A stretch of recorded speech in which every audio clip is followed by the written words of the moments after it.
महाराज जी के आज के विशेषांक में रक्षा सूत्र परिवार के सभी सदस्यों का हार्दिक स्वागत है। बाबा जी के भक्तों को राम राम। तुम्हें तो अपनी माला से प्रेम है, तुम्हें संत दर्शन कैसे मिल सकता है? शुक्ला ने कहा। मुझे लखनऊ में जब बाबा जी के जूठे दूध को पीने में संकोच किया था, तब एक सीख मिली थी और मैंने सीखा कि बाबा जी से मिलने वाली कोई भी वस्तु दूषित नहीं होती। भूमियाधार में मैंने सीखा कि बाबा जी की आज्ञा किसी भी मूल्य पर परंतु पालन होना चाहिए। आप पूजा पाठ ही क्यों ना कर रहे हो, एक बार मैंने यह आज्ञा पालन सीख लिया तो मेरे लिए सब कुछ सरल हो गया। जब के लिए तो कोई भी अन्य समय हो सकता था। शुक्ला ने पूरे वर्ष बाबा जी और उनके भक्तों के साथ बिताए और अपनी साधना, पूजा, विग्रहों और मंदिर में सेवा कार्य से बहुत लाभान्वित भी हुए। शुक्ला निष्ठावान व्यक्ति थे। उन्होंने अपने पितामह की शिक्षाओं की पूर्ण रूप से पालन किया।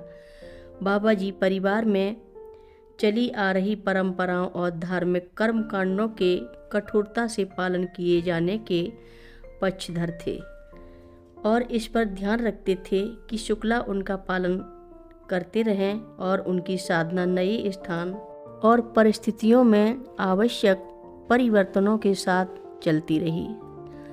साधना को फलित होने के लिए उन्हें मार्गदर्शन किया। मार्ग में आने वाली कठिनाइयों का सामना करने में उन्हें समक्ष बनाया। उन्होंने भूमियाधार में कई दिन बिताए। भूमियाधार का मंदिर संपर्कों के लिए और उन क्षेत्रों के लोगों के सहायता का एक केंद्र बिंदु बन गया। बाबा जी इस क्षेत्र के लोगों से और उनकी समस्याओं से भली भांति परिचित थे। उन्होंने यहाँ की सड़कों पर बहुत दिन बिताए। कुछ लोगों का कहना है कि कैंची और भूमियाधार आश्रम की स्थापना के पीछे उनका उद्देश्य वहाँ के असहाय शिल्पकारों से निरंतर संपर्क बनाए रखने के लिए थे। शिल्पकार वहाँ के अतिथियों को कहा जाता है जो गरीबी और निर्धनता में अपना जीवन बिताते हैं। उनके दर्शन के लिए आने वालों की संख्या निरंतर बढ़ती जा रही थी, किंतु वहाँ ऐसा कोई स्थान अथवा विशाल कक्ष नहीं था जहाँ बाबा जी लोगों को दर्शन देते। जब दर्शन दे रहे होते थे तब शिल्पकार उनके कमरे में प्रवेश नहीं कर सकते थे, क्योंकि वहाँ ऊंची जातियों के लोग रहते थे। वे इतने बड़े बाबा से कैसे ना मिले जिनके पास इतने बड़े महत्वपूर्ण व्यक्ति सदैव आते रहते थे।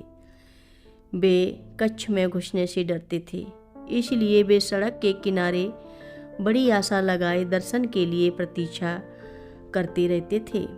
बाबा जी स्वयं उनके बीच जाकर सड़क पर बैठ जाते थे, जहां उनको आने से कोई रोक नहीं सकता था।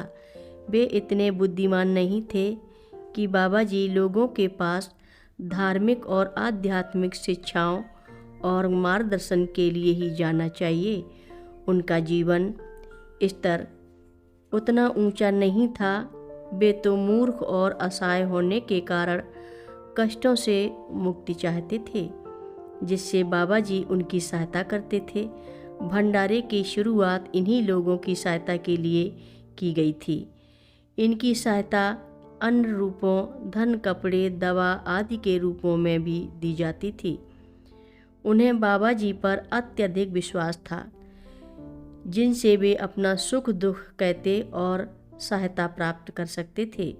उन्हें सभी ओर दुत्कार के अतिरिक्त कुछ नहीं मिलता था, किंतु बाबा जी ही ऐसे मिले थे जिनसे वे सब कुछ कह सकते थे।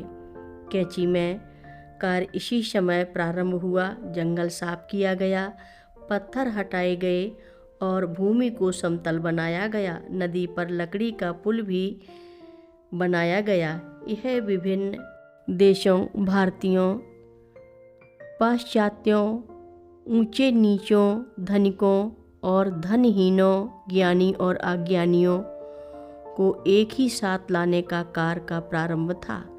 जब तक लोग उनके पास रहते थे, सभी विभेद समाप्त हो जाते थे, किंतु बाबा जी के समाधि के उपरांत भी उनके भक्तों में वह प्रेम भाव जीवित रहे, इसका प्रयत्न किया गया। कैंची में निर्मित वातावरण ही बाबा जी की कल्पना का साकार रूप था।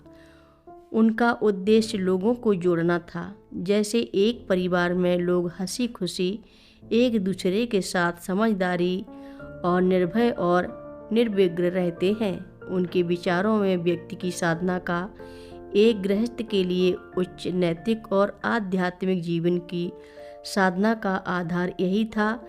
कैंची में उनका उद्देश्य एक परिवार का लघु रूप देना था। कथा लंबी है, आगे की कथा सभी भक्तों को अगले भाग में सुनाएंगे। हर रोज़ महाराज जी की कथाएं सुनने के लिए सभी भक्तों का धन्यवाद। सभी भक्त रक्षा सूत्र चैनल को सब्सक्राइब करें, शेयर करें और लाइक करें। घंटी बजाना ना भूलें। कमेंट बॉक्स में लिख भेजें, जय नीव करोरी बाबा जी महाराज। सभी भक्त मिलकर बोलो, नीव करोरी बाबा जी महाराज की जय जय बोलो, सिद्धि माता की जय जय बोलो, जय श्री राम बोलो।